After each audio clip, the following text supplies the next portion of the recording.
Guys, this is teacher Esperanza Santillan. Welcome. So for today's video, I'm going to share with you the following requirements to bring on your face-to-face mass or taking. Hi there, fellow licensed professional teachers.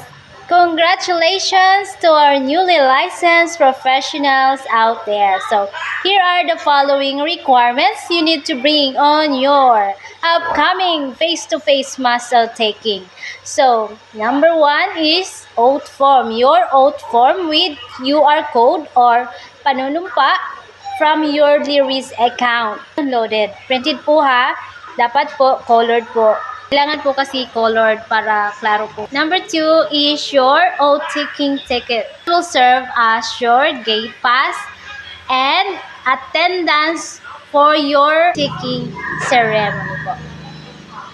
Number 3, one valid government ID. Number 4, original NOA or Notice of Admission. You just need to prepare. Baka po kasi hanapan po kayo.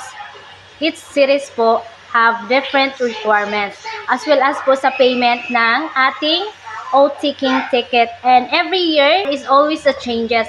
In our time, we pay our oath-taking ticket worth 500 pesos po. And last year, some of my fellow teachers who passed already, they pay 700 pesos, and some other cities 800 pesos po yung kanilang oath-taking ticket. So, magdidepende po yan sa kung saang venue po kayo mag-oath-taking po. So, the payment may varies from each city where you are located po, ma'am and sir. Okay? About your NOA po, sa amin before, hindi na po kami hinanapan.